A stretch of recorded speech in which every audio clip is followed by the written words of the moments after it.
It's a symbol of state pride and part of our history. Now, history will be made once again. You're watching Iowa's News Now. This is Heaven, Field of Dreams 2021.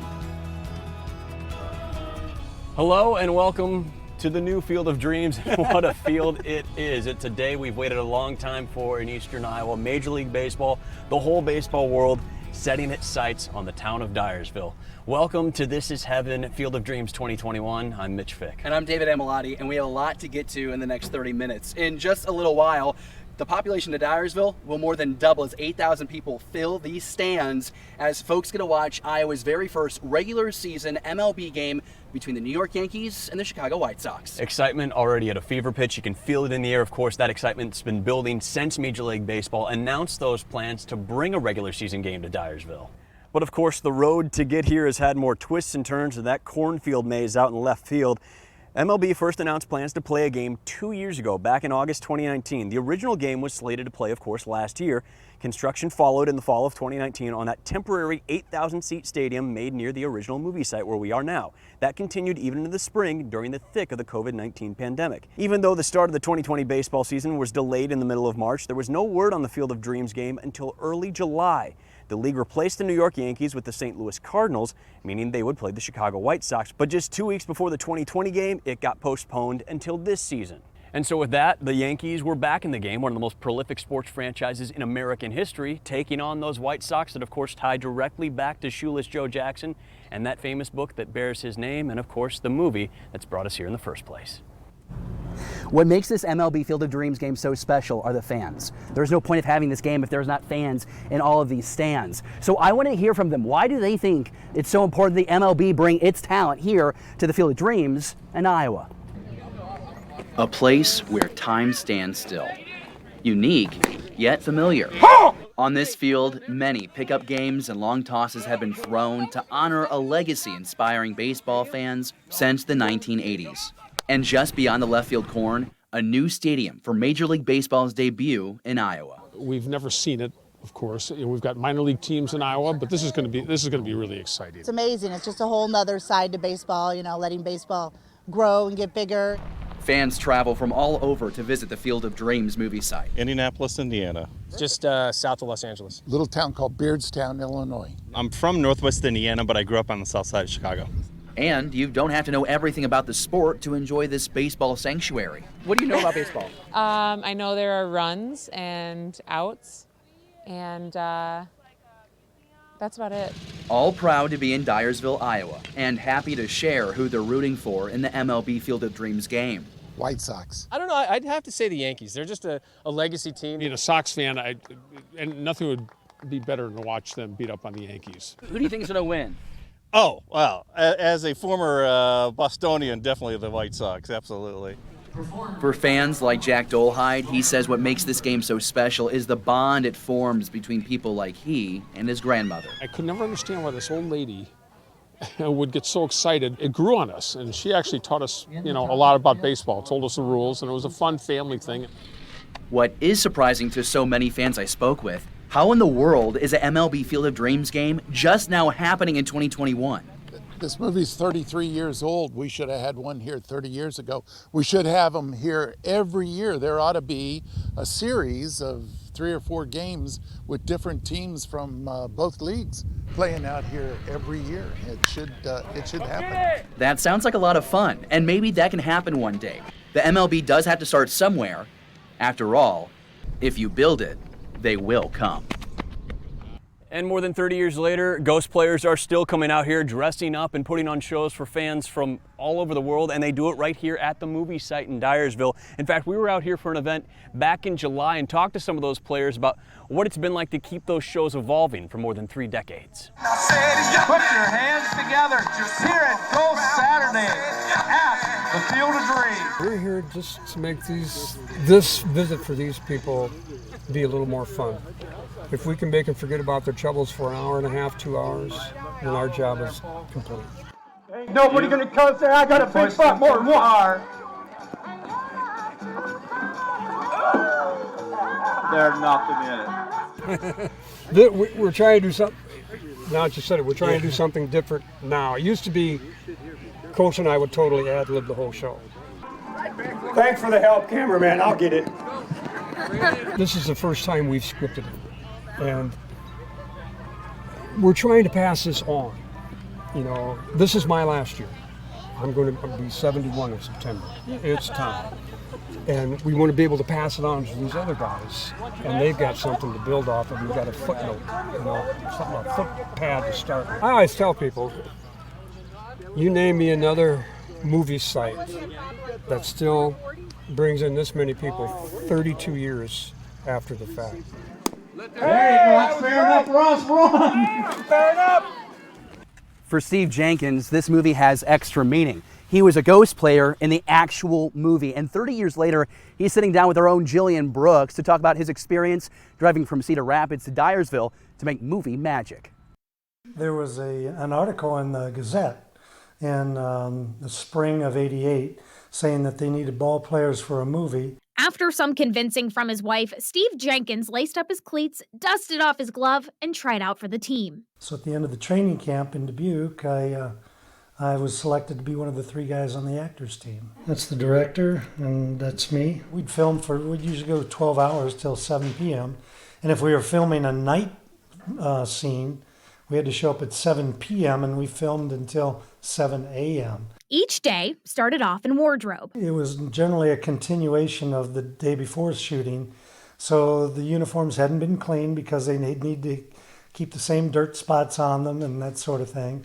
Then a lot of waiting to get that perfect shot. Time it was waiting for the lighting to be right and for the cameraman to have just exactly what he wanted. And then it was hurry up and get on the field and do your thing. With endless takes. They would film one person and they'd go through 5 or 6 takes. And then they'd focus the camera on the second person, do the same scene, 5 or 6 takes. Steve enjoyed playing ball with the Hollywood actors on and off the field. And here's my autographs that I got from different people. Burt Lancaster and Kevin Costner and Amy Madigan and Tim Busfield. Steve's family joined him on set from time to time, his wife Linda even making an appearance on screen. One of the people in the big PTA scene that they had, and if you look real closely, you can see her hand go up when they asked for a show of hands. The red carpet for the premiere rolled out in eastern Iowa in April of 1989. Some of the guys were wearing tuxes for the debut. And to see my face about 10 feet tall on the screen was pretty amazing. In Hiawatha, Jillian Brooks reporting. The Field of Dreams movie put Dyersville on the map, but how did the movie get to Dyersville? I speak with the woman responsible for getting production here to Iowa and what her role was on set.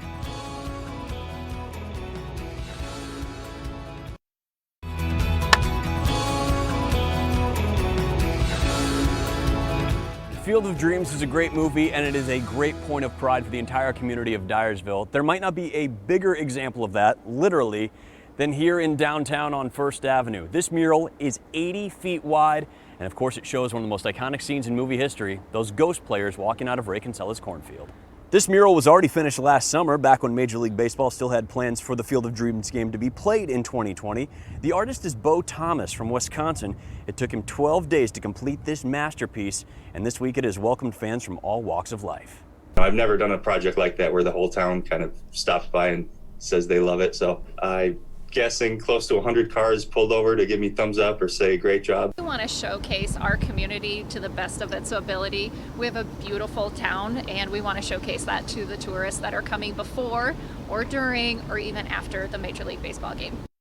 Dyersville has its roots as a German Catholic community founded in the 1840s. Now, economic leaders say more than 100,000 people each year travel to Dyersville just to see the Field of Dreams. But even its rich history didn't make it immune to the pandemic. The good news, this story has a happy ending. Just off 2nd Avenue in downtown Dyersville, a full house inside Textile Brewing Company. This is the brewery's 2-year anniversary bash. If you build it, if you brew it, they will come, I guess. Most beers here are brewed in the German tradition. Owner Tom Olberding says this crowd is a great turnout, but it's a drop compared to the estimated 25,000 plus people pouring into town this week for the MLB Field of Dreams game. We have been trying to build up our supply for the last 2 months, just so we're ready. It's kind of nice to actually have something in my backyard instead of watching it on TV, so it's going to be great.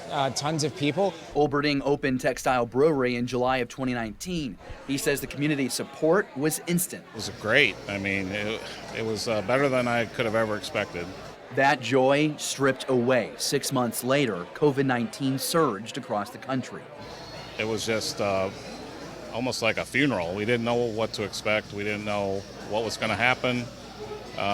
Just kind of the unknown was really the worst part of it. A reality felt across the entire town.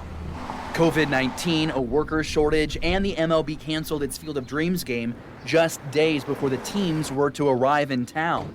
Some local businesses, generations old, lost forever. But the town, including Olberding, didn't back down. It's going to make a dramatic difference in the way we see our economy going up, the way that we support small business, then the general overview of this town. I think it's good for morale. If people aren't excited, I feel bad for them because it is a big deal. A fresh start for this eastern Iowa community. I really believe that when this is over, we're going to be proud of what we did, and everybody that's was involved in this will be proud of what happened here. It's the scene that still gives everybody goosebumps, seeing those hundreds of cars roll down the road and drive into Ray Kinsilla's farm at the end of the movie. We're going to talk to the person that coordinated that whole thing more than 30 years ago and hear from somebody who was in one of those cars.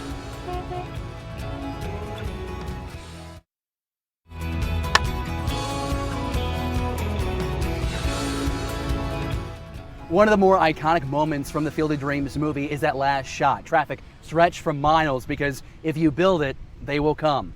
I caught up with the person responsible for organizing that incredible feat, but to do so, I had to go back into time. Maybe the largest traffic jam in Iowa's history. 1,500 cars heading to the Lansing farm, just northeast of Dyersville, around 1988. The movie home of Ray Kinsella, played by Kevin Costner. His dream of playing ball on his own diamond with shoeless Joe Jackson of the infamous 1919 Chicago White Sox comes true. The last shot of the movie was scheduled to be shot from a helicopter at dusk as thousands streamed towards the farm. This shot will last 4 minutes. It's a very long shot. You will all be seen. I dived into our vault of archived footage from the movie's filming. All sorts of people showed up, including a nun. With all these cars and all these people here, I thought it would be kind of interesting to know what goes on behind the scenes. I also found the person responsible for organizing this very iconic moment in film, Sue Rydell. We have people from 88 different cities and about 7 states represented, and even a couple here from Scotland. Fast forward 33 years, I found the former Dubuque school teacher getting everything in order for an upcoming show at the Bell Tower Theater. My nickname was the Bat Girl. So if you look in the credits of the movie, you'll find out that it says Sue Rydell, Bat Girl, and that was me. Phil Alden Robinson. But Rydell's big role was getting Hollywood to shoot the film in Dyersville in the first place. They wanted a white clapboard house. They wanted a long lane that would go up to the house and enough land to build a baseball field, and it had to be totally surrounded by corn. And so I thought I found it, so I took a picture. And then I went and knocked on the farmer's house. He wasn't home. And I went, oh dear. So, well, I thought I'll just send the picture in anyway. Here I am in the last shot of the movie. She would sit down with the film executives to convince them the movie had to be shot in Iowa instead of a cheaper location like Canada. We had about 9 farms that they'd narrowed it down to, and I kept showing them the pictures, and then I'd keep putting the Lansing farm back in. And then we'd show more pictures, and I'd put that one back in. And finally, the executive said, I think we should go to Sue's farm. Rydell would have to go back to Don Lansing and explain Universal Studios wants to make a movie on his farm. I said, well, you have nothing to lose. Will you just talk to them? And because I lived in the area and I said I was a high school teacher volunteering doing this, he said, okay, what do I have to lose?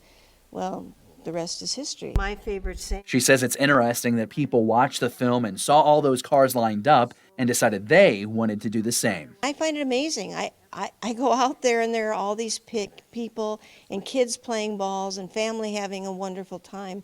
And now a major league ball game is going to be on that field. Who would have thought, that would have happened? I think it's wonderful. It's exciting. If I can only get a ticket. Imagine being 9 years old and Hollywood rolls into your small town and they're making a movie about your favorite sport. It sounds like a dream, and it was for Nick Ungs. And if you know baseball in Dyersville, you know his name. He was a star at Beckman, then a star at Northern Iowa. Now he's the director of baseball operations for the Hawkeyes. He tells me that he and his family got to be part of that iconic scene at the end of the movie, but then years later, in the middle of his own baseball journey, he was reunited with the movie's star. So were you guys in that the final car scene, or what did you get to be in? Yeah, the big thing I remember too is they on, I think, the Loda radio station, they're like, hey, we need everybody to, get out and help us out with this final scene and stuff. So I remember jumping in the car with my parents and we, turn on, I think it was probably KDST or something like that, Real Country, and we were listening to it, and we got in this line by the Commercial Club Park, and we were just sitting there. We had to have our lights off, and then all of a sudden, they're like, we're going to tell you, and everybody turned their lights on, and that's when you kind of see the last frame of the movie, and we're like, oh, okay.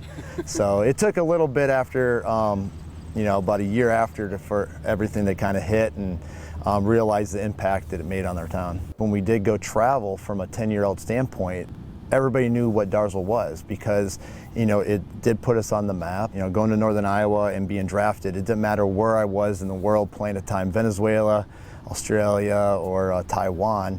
It always came full circle because they're like, hey, we know where that is. You're from Dyersville. That's the Field of Dreams. So one of the best things was I was in AAA, and we knew Kevin Costner was out there filming a movie. And I was pitching that day, so I got there a little bit later, and then I came down. He was there for about an hour and a half, came for BP, and he was hitting actually my BP group. And then he walked up to me and said, oh yeah, our GM said that you're from Dyersville.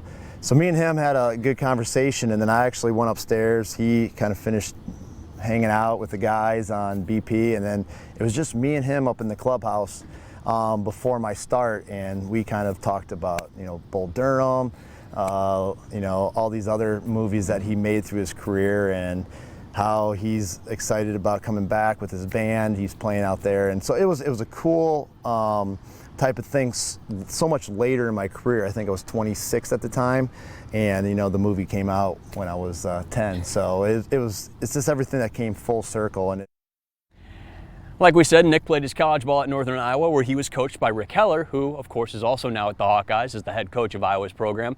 He has his own memories of the summer of '88 and everything going on with the Field of Dreams. He was wrapping up his first season as head coach at his alma mater, Upper Iowa, in Fayette, and he remembers when movie crews rolled into Dyersville. That had to be a pretty cool thing when you first heard about it. Yeah, it was. It was intriguing, and I was obviously busy with my first job and recruiting, but they had put something out there that they were looking for players, ghost players, and tryouts for the ghost players. And in my mind, I was like, oh man, I wish I could do that, And I was still playing at the time in the town teams around Dubuque, so I knew the majority of the ghost players. There were a lot of local guys that still played. We weren't allowed to do camps at Iowa last year on campus, so with Nick Ung's connection, being from Dyersville, we actually did our youth camps at the Field of Dreams last fall, so that was fantastic. We were able to go over there, 100 kids right on the Field of Dreams doing our camps. Filmed in Iowa about a book staged in Iowa. Coming up, the role the University of Iowa plays in the original story that inspired the Field of Dreams movie.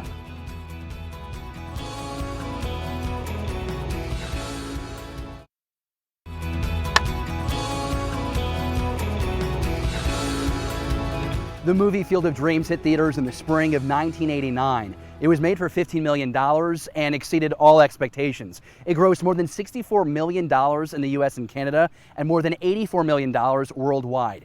Now, there are a lot of studios that told director Phil Alden Robinson the book Shoeless Joe just couldn't be made into a movie. Those studios were dead wrong. The film gained critical acclaim and 3 Oscar nominations, including Best Adapted Screenplay, Best Original Score, and Best Picture. Shoeless Joe was written by W.P. Kinsella. He's a graduate of the University of Iowa's famous Writers' Workshop. I recently caught up with the program director, Lon Samantha Chang. She gave me some insight into the man and also the imagination behind this timeless classic. What do we know about W.P. and his time here at the Writers' Workshop? It's so interesting. He came to the Writers' Workshop in the 70s. He graduated in 1978, and by all accounts was a perfectly nice guy. A lot of people know about the movie, but maybe not so the book. Can you tell me what is so special about Shoeless Joe, this book that W.P. wrote? The book is extraordinarily imaginative. It's so imaginative that it's hard to believe that the premise exists. You know, when you see the movie, you have this sense of unrealness unfolding before you. You know, time is traversed, you know, the boundaries of time, the idea of baseball in a state that has no professional baseball team, the idea of baseball taking place in a cornfield, the idea of having literary figures in baseball coming in and out of real life. All of that took place in his imagination, and I always find that reading the book gives you insight into a piece of work that you can't get from watching the film. Of course, I'm biased, being a writer myself, but I definitely think it's worth a read. Now, you've heard from a lot of people over the last half hour, and maybe you've had the same thought yourself, right? An MLB game at the Field of Dreams probably should have happened by now, but timing is everything, and maybe right now is the best time for pros to take the field here in Dyersville as our nation and our world come back together over baseball. It's been a really tough year. It has been, and all I know is that they have finally built it. They are finally coming. I think we can all agree it was worth the wait. Thank you so much for watching. This is Heaven Field of Dreams 2021. Welcome Major League Baseball, and enjoy the game, everybody.